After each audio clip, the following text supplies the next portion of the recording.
what would you do if you weren't afraid? And I love thinking about that when I'm thinking about big life decisions. Like, what would I do if I weren't afraid? And it's usually like the big one, the bigger thing that I really want to do, but I'm afraid to do it. It's like, that's what I should do.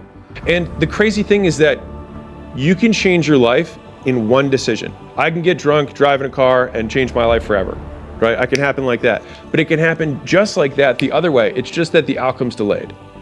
That's the only difference. You can change your life today in this moment by making these decisions, and your life path will have veered. You will have changed direction. Your tree of life will move. It's just that it takes time for that new direction to bear fruit. Whereas you can poison the fruit in a second. You can kill a tree real fast. You just can't grow one real fast. But it doesn't mean that if a seed's planted and you're watering it, it's not growing. It just takes a second to get above the surface. If you had to create a human, what would you put them through to make them tough? It probably wouldn't be a really chill life. Yeah. What would you put them through to make them patient? Well, you probably wouldn't give them things immediately. And so it's like, we want these traits, but each of the traits has a price tag attached to it. It's just like, do you want to pay the price tag to get the thing? And so I think if people reframed the period of life that they're going through as the price that they're paying out of their wallet, but the wallet is their time, it's the seconds of life that they're trading for it, then I think more people would be willing to make the trade. Because at least when I look at myself, like when I'm 80 something years old and I'm looking back on my life, I want to have these traits. But in order to have those traits, I know I have to go through these things. And I think for me, that's given me a lot of comfort in hard times.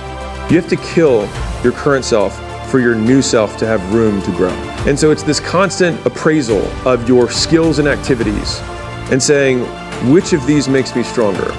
Which of these makes it more likely for me to hit my goal? And I just want to give you that frame, because that single frame of, is this person being in my life make it more likely or less likely that I hit my goal? Is this activity or this behavior that I do make it more or less likely that I hit my goal? And I consistently just ask that question over and over and over again. And that is because for me, I do love my goals more than I love my friend, because my goals will be with me long after they are. And so if you think about your relationship with your goals and you put it on the same pedestal or higher than your relationship with your friends, you're going to lose one of the relationships. And the question is, which one is the one that's going to serve you more in the long term? I think a lot of entrepreneurship and even personal growth is training yourself on how you respond to hard. Because in the early days, hard was, ooh, stop. This isn't good. I should, this is a warning sign. This is a red flag. I should slow down, or I should stop, I should pivot. But the more I think about it as a competitive landscape, as I'm clear on what this path is supposed to look like, and these rocks and these dragons are things that I'm going to have to slay along the way to get the princess or get the treasure, I get happier about the harder it is, because I know that no one else will follow. It's a selection effect. And I think if you can shift from this is hard to no one else will be able to do this, then it flips from being this thing that you're like, oh, poor me, to, oh, poor everyone else who's going to have to fucking try. Yeah. And I think that is so much more motivating as a frame for the exact same circumstance. I started thinking, like, every day, I was like, I hope I don't wake up. You know what I mean? And that was the thing where I was like, this is a big enough problem that, like, if you don't want to wake up, then what have you got to lose? Exactly. And that was it. And I was like, I have nothing to lose. And that was when I think in the last podcast we talked about this, where it's like, if everybody who's like at the bottom and feels like they have nothing going for them, reframe that as, I have nothing going for me, which also means that I have nothing to lose by taking action, it makes you a much more dangerous person. The three most common traits of hyper successful people. So number one was that they had a superiority complex. They thought they were better than other people and that they deserved more. The second is that they suffered from massive insecurity and feeling that they would never be enough. And third, they had impulse control. And so you've got this combination of people who are like, I want to do this big thing. So this big toward thing. And they've got this big away pain that's like, I'm never going to be enough. I always have to do more. And then they have impulse control that keeps them focused on the goal without seeing the woman in the red dress, yes, or getting pursued by her. And that, like, so it's like, shoot high, have a big thing that motivates, like, have a big tower behind you and stay on the path. I think a hopeful message that anyone can think about who's in that hard period or in that start period is that it won't get harder. Like, this is the hardest part. And so if you can just make it through this, everything else is downhill. It's not that the things that the dragons are going to slay aren't going to get bigger. They are. but you become so much more equipped to slay them back. And you have so many more allies. You have people in the stands cheering for you. You have the audience. You have all of these other things that are behind you.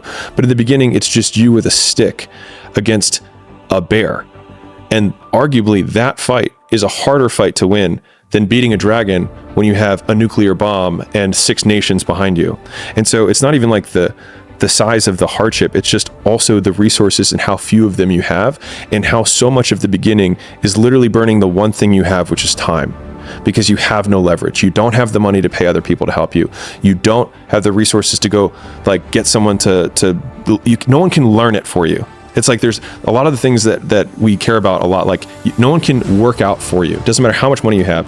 No one can learn skills for you. And so in the early days, like it feels so painful because you're like, you look around to see who can help you. And then you're like, fuck, it's me again. Most people's definition of work is a negative one, which is why they abhor it, which is also why they misunderstand so many people who quote, I'll say quote here, are successful or ahead of them or whatever, is that both people, one person says the word work and the other person hears the word pain. And so the first step to like becoming more successful is understanding the language that the people who are successful are using. They're actually defining the word differently. And so whatever that thing is that you actually enjoy doing, where you lose track of time when you're in it, even if it's challenging, but usually it is challenging, right? Like it's not easy because then it's boring, right? Which is also why the uncertainty thing is so key, right? To not knowing if it's gonna work or not. You are gonna work though, either way. Is that the people who are, quote, addicted to work make it easy to be addicted to work because they do things worth doing. And I think a lot of it is coming down to making sure that you take the few precious seconds that we have to do the few things that are worth doing for the rest of your life. And that's what's painful, is that it takes more effort to start in the beginning. And more people are right about the fact, they're like, hey, you're not going to hit it big. And guess what? A month in, you're not. But they're only measuring on months. And at 6 months, you're also not going to have hit it big yet. And they're going to be like, I'm still fucking right. And at a year, you're still not going to have hit it big. And they'll still be fucking right. And every day that you haven't hit it, they're going to feel like they were right. But they're wrong. Because they're measuring in days and you're measuring in decades. But you have an excuse that only you need to believe. And you believe that excuse, so it excuses you from working harder on the stuff you know you should be doing but aren't. And that work, the work you know you should be doing but aren't, is the opportunity, because that is the work that your competitors also aren't doing. And I'm telling you from the bottom of my soul, it is so easy to beat people today. They are so soft. They have no work ethic. No one can stick with anything. Everyone's distracted. They're on social media. They're counting their fucking notifications because they can't stick with shit.